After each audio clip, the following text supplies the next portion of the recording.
Happy little wash day song, for a wash that's whiter and brighter than new. Rinso washes, Rinso new. Rinso white, Whiter than new, Rinso bright. brighter than new, Rinso white, Rinso bright. Rinso new. Indiana Jones, Indiana Jones, Indiana. It's a podcast about Indiana Jones. Every movie, 1 minute at a time. Indiana Jones, Minute. Welcome back to the Indiana Jones Minute, the podcast where we get to the heart of Indiana Jones and the Temple of Doom 1 minute at a time. I'm Pete Mummert. I'm Tom Taylor. I'm Jerry Porter. And today we have a guest I'm really looking forward to talking to. You might have seen that amazing shot-for-shot remake of Raiders made by the kids back in the 80s, or the recent documentary about them making it. You can find it on Netflix. If not, you should track those down right after listening to today's show. If you have seen them, you probably recognize our guest as Belloc of the Backyard, or one of the masterminds behind Raiders of the Lost Ark, the adaptation. Welcome, Eric Zala. Welcome to the show.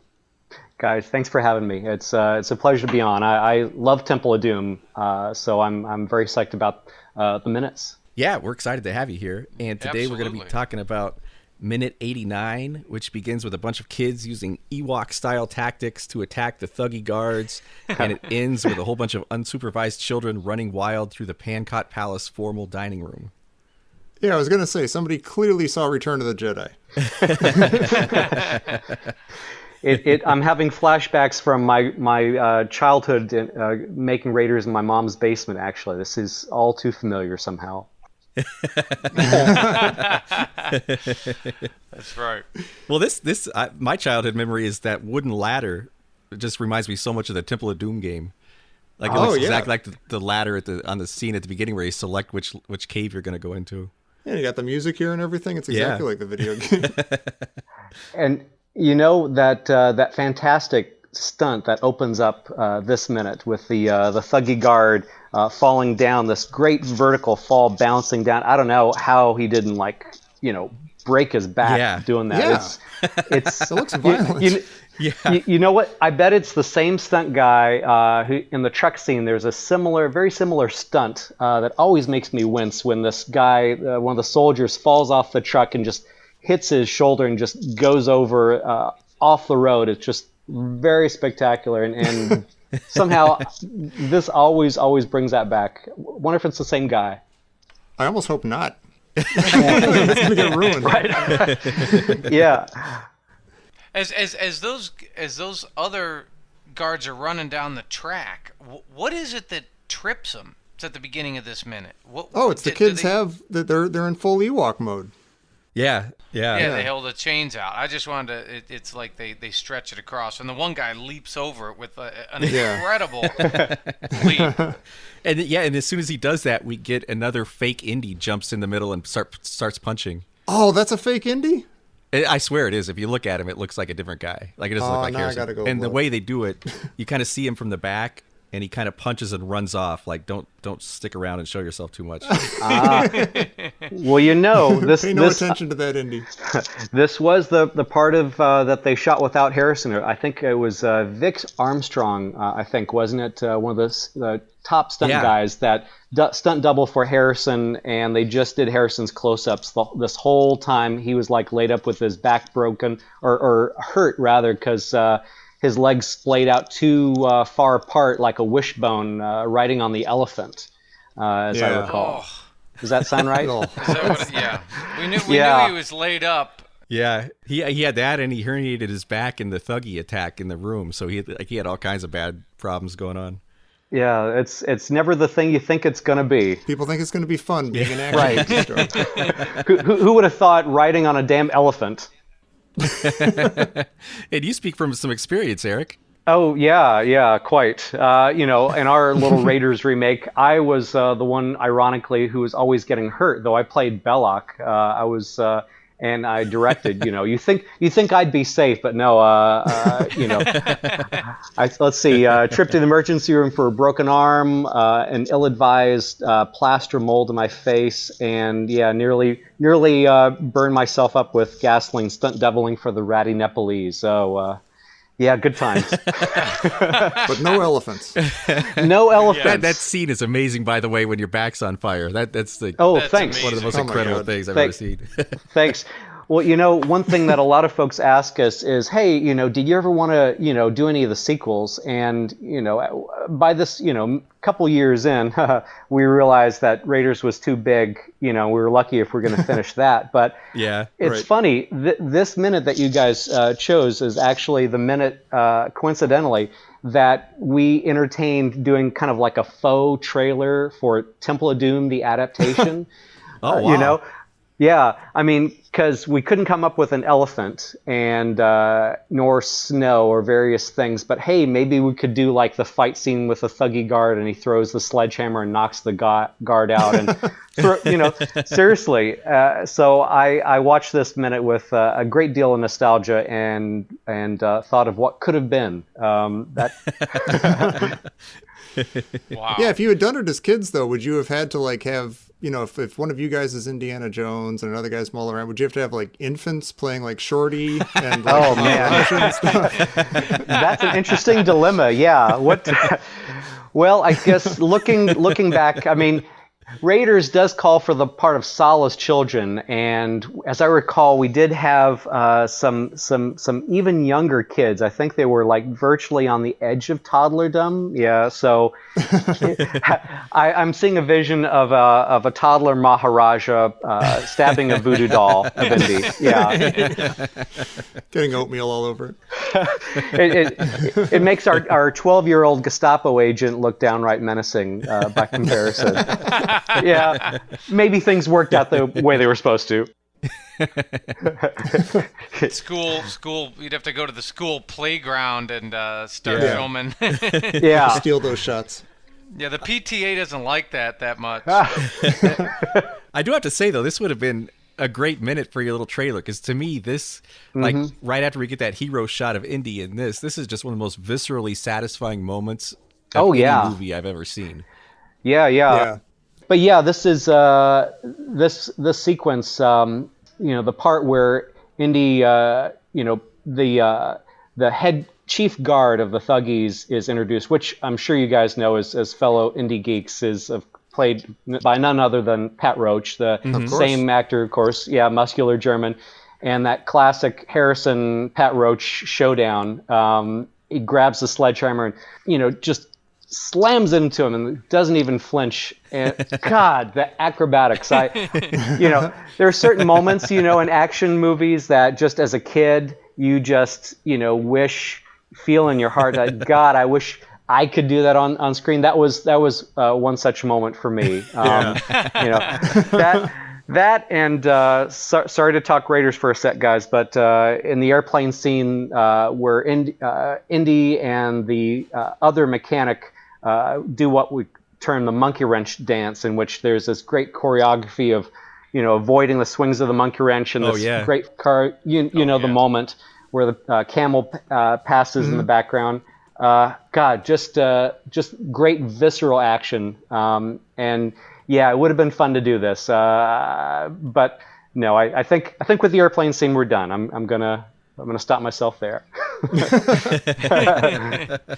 Well, it's awesome that Pat Roach gets the almost identical reveal here that he does in Raiders in that scene too. The kind of low angle ducking out from under his shed or whatever that is.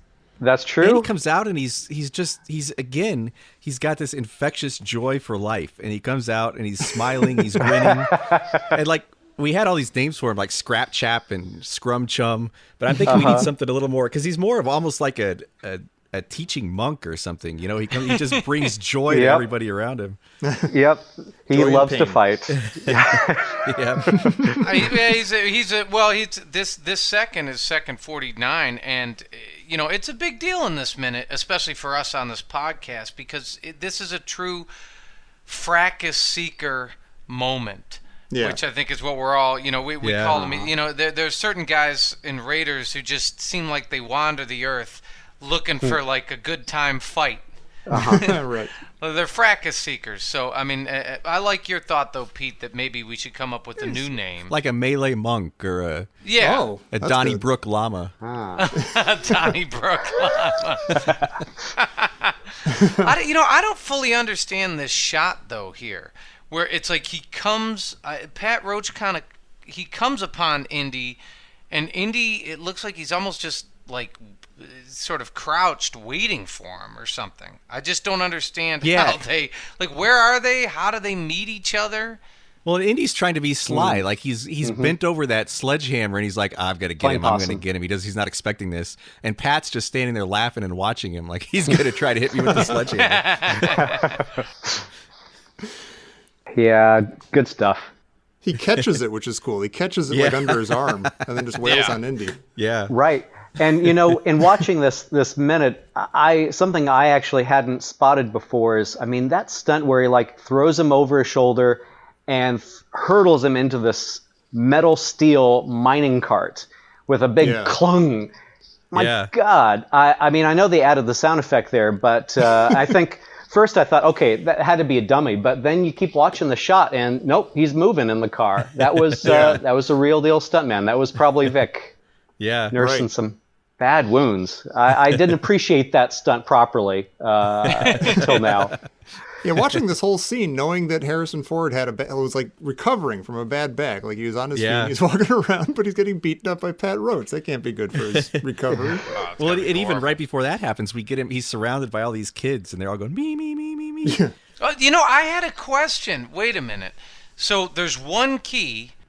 And it opens all the manacles. There might be like 3 keys. Yeah, there seem to be 3 keys because each one of the heroes has one. Yeah. Oh, and each one of the heroes. Or is it all just the same? There's 3 copies of one key. That could be it. Yeah. Because I guess all the guards have the keys. I guess so. But like I imagine that like in real life, this scene, they took like an hour and a half to unlock all the kids and then get on with like, they kind of compressed it through editing. But yeah, that could not have gone quickly. Yeah. And then are the kids saying me, me, me, or are they saying key, key, key? No, I think they're saying me, me, me. I thought it said keys. Keys. Oh, maybe. Yeah, keys, Oh, maybe. keys. I think, yeah. Oh, maybe. I mean, not the most realistic thing for Indian children to be chanting, I grant you, but we're used to it by now. Equally realistic to German Nazis speaking in English with a German accent, so. Right. Gotta embrace that suspension disbelief. There's a nice little scene though where Indy's unlocking him and he gets this great smile on his face. Like he really seems to enjoy what he's doing. It's like he's Santa Claus. Yeah. He's exactly Which does bring up though kind of the same like weird colonialism that this movie keeps kind of dancing around. Like you've got the Caucasian guy showing up and freeing everybody. Yeah, the chain breaker. It probably could not be made today, I think. But yeah, but I think that's true. I think that smile that you talk about with Harrison's, that's just one of the great moments he brings to character. Because I mean, he plays it flawed, and he's kind of a jerk sometimes in his history, and yet there are these, the moments in which he does something pretty damn heroic. I mean, and you feel it, Yeah. So I don't know. I think that's one of the things to really love about Temple. I'm kind of outspoken in digging it. It's second only to Raiders for me, and I know that's controversial, thing, but I tend to like them in the order in which they've come out. Though, I think I'm the same way. Yeah. Here's hoping number 5 breaks the trend, though. Bounce back up. Yeah. Totally. That's gonna be a low hole if not. Yeah. I love one of my favorite scenes is the guards haplessly whipping the swarm of fleeing kids. Yeah, and the kids don't care. Let me get a couple licks in. Yeah. Yeah. Yeah, it's my last chance. I'm gonna miss you guys. It's my last chance. It's got to be so frustrating, Yeah. I'm sure on YouTube somewhere there's this scene set to, Pink Floyd's "We Don't Need No Education," That's awesome. But I like there's like this ironic. There's this scene of ironic revenge too, where the kids drop the shackles on the guard, Yeah. Like it's like, oh, hey, I think these belong to you, and he's lying there face down. You're onto something there because late in this minute, you just in time to see the kids kicking the pillows. When they get up to the banquet hall. Yeah. Right. Yeah, but who can blame them? Right. Does it? Did anybody catch it's sort of when they're unlocking all the slave kids. The music does this really, really odd swoop. The kind of low kind of. Yeah, it sounds like an elephant playing its trunk. Mm-hmm. It does. Like a huge elephant. I'm not even sure what instrument that is. Yeah. That's cool though. It's a nice I don't have the music vocabulary to talk about it, but it's it works. It's cool. I'll leave it at that. Yeah. It's funny. I was talking earlier about how Temple of Doom, was kind of like second only to Raiders. I've not generally mentioned this in Raiders in interviews because it's usually about Raiders, but Temple of Doom was the only other indie movie that I was still young enough and at that point in my life where I snuck in an audio tape cassette recorder to surreptitiously record the soundtrack.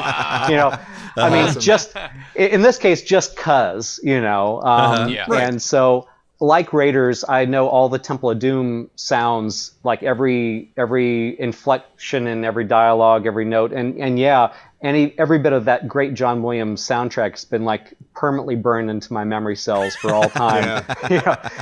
And some great stuff like what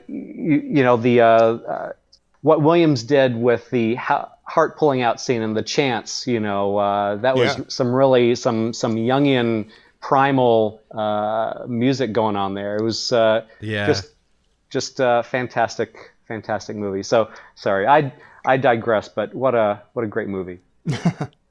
No, you can't say enough good things about that. Like it just, and this scene especially, like there's the children's slave crusade. Yeah. Yeah. And it really, like, this is peak John Williams, I think.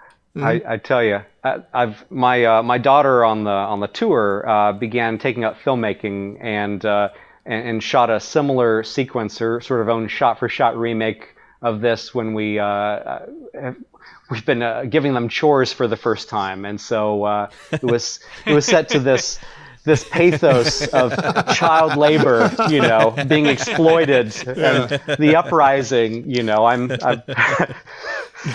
dropping chains on you. Yep. So that's how she's expressing her love and a bit of protest. That's awesome. Awesome. That's really funny. So we see the kids in the palace, and they're kicking the pillows and they're running on the table and everything. Did they all run through Willie's bedroom, through that trap door in Willie's bedroom? That's good point. I think that this is a huge minute here because I think that's the front. We do see the front entrance to the Temple of Doom. Isn't that like what they run out? Mm-hmm. And that's not where Willie and Indy came in, right? Yeah, it is. What, you mean when they run outside? When all the kids. No, not when when all the kids run out of the Temple of Doom and they run past the guards and they're whipping them. Oh, then they come down those stairs. They kind of, we'll have to look at it, but they kind of go out this, I don't know, it's like an aperture, like the rock aperture. It's like a cave or something. And I'm thinking, is that the entrance to the Temple of Doom? I think it's the same courtyard. It's a courtyard, yeah, with like the paintings on the wall. I think it's the same place, but from a different angle where they met Cheddarlaw. No, I'm not talking about the palace. That's the. You're talking palace. about the mine. I'm talking about the actual. Yeah, the mine. Like the actual. If you look at second 32 or 31. Oh yeah. 29. You're like, I think that's. They come, because I think you're right, because they run out through that yellow hole. That yellow hole. When they come into the dining room, they're coming in through a different door than we see anyone coming into the dining room at another time. Oh, weird. I always just took the yellow hole as like part, like a deeper part of the mine or something, or another part of the mine, and then somewhere that we don't see, that leads somehow either to Willie's bedroom or to just another way to get into the palace. I don't know. The glow of the fire where they're boiling the snakes and stuff. It's the kitchen. Yeah. It's the kitchen. I think Spielberg's purposely using psychological delocation to disorient us and further, imbue the scene with fear. Yeah. Well, it's actually disorienting when they do appear in the palace again. I'm like, oh yeah, the palace. Yeah, I forgot all about that place. This is all connected. Yeah, and we do get right before they run in there. The last thing you hear is Pat Roach gives his little catchphrase too. Oh, right. really? Jaldi Caro again. Yeah. Well, what is it? What he tosses the hammer, and it lands on that one guard's head who's just standing there. Yeah. And it makes that Flintstones kind of noise, boing. Which I gotta tell you, I can speak with authority when I say audiences 1983 laughed at that moment. Oh yeah, totally. Yeah. And even now, I'm usually the kind of guy who's like, especially in this movie, like, oh, kind of lay off the silly humor, will you? Just kind of like, let's have an action scene or something. But I actually like that part. I like it's pretty funny. The guy just kind of like, oh, just collapses. Yeah. Gets me every time. But are they watching Pat Roach and Indy fight, or are they just sitting there in the midst of a kid mutiny? No, it's like the stormtroopers watching Darth Vader and Obi-Wan fight. Yeah. Okay. Well, I have a question for Eric. I mean, if you do, or I should say when you do Temple of Doom, scene for scene. Don't do that to him. No. I'm kidding. It took me 35 years to finish the first one. What would you do with the hammer? Just for the hell of it. Like, we won't even get to the heart scenes and all that, but how would you recreate the hammer? Like, do you have to make a styrofoam hammer or a paper mache hammer? Having just been faced with this challenge on the airplane scene, I can tell you right off the bat, foam rubber carved and painted. We had a foam rubber monkey wrench made, so our actor wouldn't be in danger of getting his jaw broken if he was a little slow. So That's cool. Yeah, foam all the way, I bet you. Well, I'm glad I asked. Now you know. Yeah, I'm not sure how I would do that throwing Indy into the metal minecart thing. I'd have to think on that one because that looks like paraplegic making. That's horrible. Okay, lots of pillows. Maybe I'm getting old. I'm worried about safety, and we're not 12 anymore. We think you're invincible. But with like stunts here, I've got two for you here, Tom. These are both for you because I know you like Star Trek references. I do. First of all, we get Indy doing a Captain Kirk, that double foot kick. Oh my God, you're right. Like where he jumps up and he kicks him with both feet. Oh yeah, I love that. And Pat just barely moves. He's like, well, if I can't get him with one foot, I'll try two. Yeah, I never know, like even on Star Trek, I never know like how that's supposed to work, like how that's supposed to have any force behind it. But, it just looks cool, yeah. It does look cool, yeah. It's kind of like a horizontal kangaroo. Kind of, yeah. Either that, or it's like a Double Dragon. Remember the video game Double Dragon? Oh, yeah. That's what it reminds me of. It was right next to the Temple of Doom video game. I think it's 2 feet because, this is, of course, a reprise of the Harrison-Pat duel. And like in Raiders, Indy's first kick, time he made contact was a kick to the groin, right? Pat barely flinched then. So, we got to double things up, in the sequel, right? 2 feet, I like that, yeah. Maybe that's why they didn't have a third one, in Last Crusade. Is how are you going to follow that up? Zala kicks with 1 foot, and he kicks with 2. Oh, hey, yeah, damn, if only. Yeah, but the way they do Zala in Last Crusade, he'd miss. So that's true. Oh, yes. Yeah, at the very end of this minute, when the kids are. Kind of running across the table, and do they do that is that just kind of like, a parting thumb in the eye to the Maharaja? I think it is. Yeah. If you take a look, those kids on the left are like deliberately paused to just focus their fury on pillows that they're kicking out of the way. Those are smart I did kids. not notice that before. Yeah, Like they're like, this isn't gonna hurt, but it's gonna be fun. So I'm just gonna kick it. But what's great, the tablecloth is like brilliant white, and I'm just thinking, who the hell had to clean that after Snake Surprise? Oh yeah. That would be a mess. Monkey brain does not come out that easily. Yeah. No. Yeah. Well, gotta love the contrast there. You really see it. Visual stark contrast to the uprising. Very satisfying. Yeah. Oh yeah. And then Tom, the other Star Trek thing I noticed in this minute, if you look while they're running through the dining room, the outside with the fake blue sky and the mountain looks exactly like a Star Trek set. Totally. Oh, I was yeah, going to it ask. does. Like, I was going to actually say, is that supposed to be a painting of a mountain, or is it supposed to be like an empty space looking out on a mountain? That's crazy. I'm looking at that right now. Yeah. I don't know. Like, is that like a little diorama It room? is. I'm sure it's a little For the Maharaja? It's a little mountain exhibit. It's like the Natural History Museum of Pancake Palace.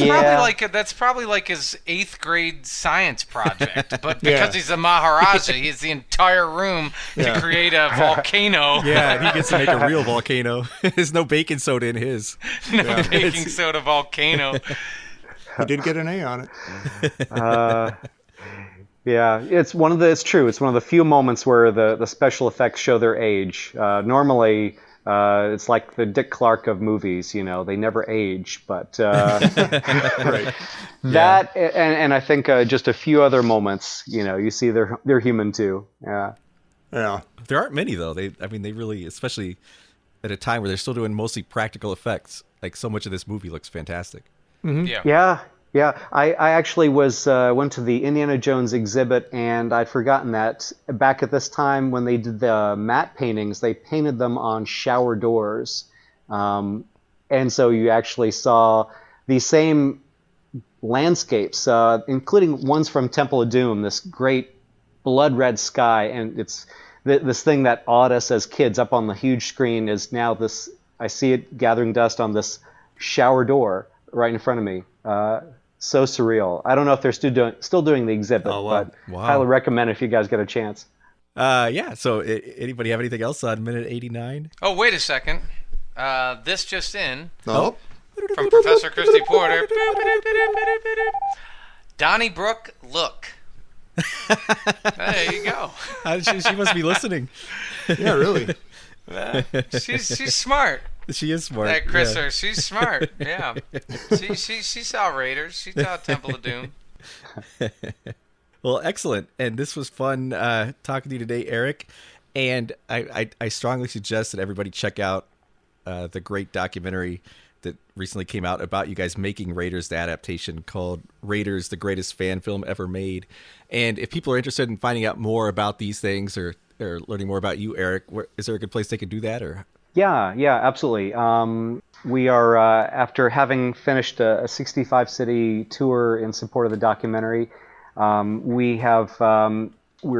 just kind of hit with so many people asked us educators and teachers in particular, to bring our film to their schools, that their students are inspired by people who follow their dreams at a young age. And Awesome. project-based learning cool. is really huge in the educational world right now. And was observed that through doing our film, sort of showcases skills like resourcefulness and problem solving, collaboration organically, all outside of a classroom.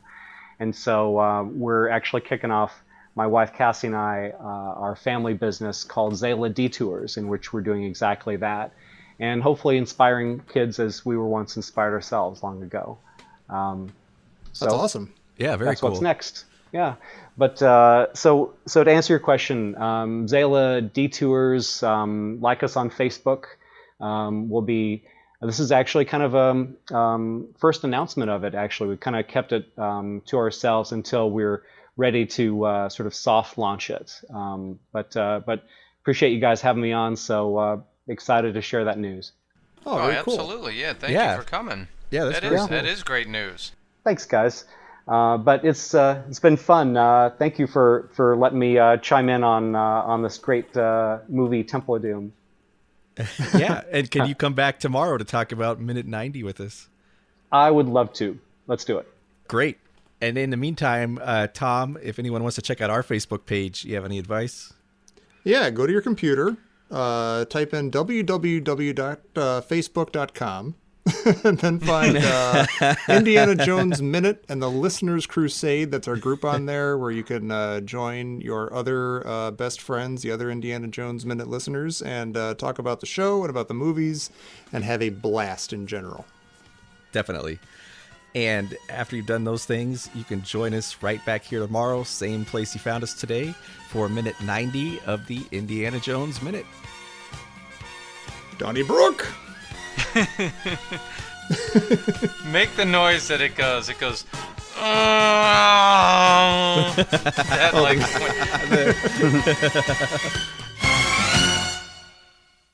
Rinse so good, Rinse so new. and a little wash takes strong.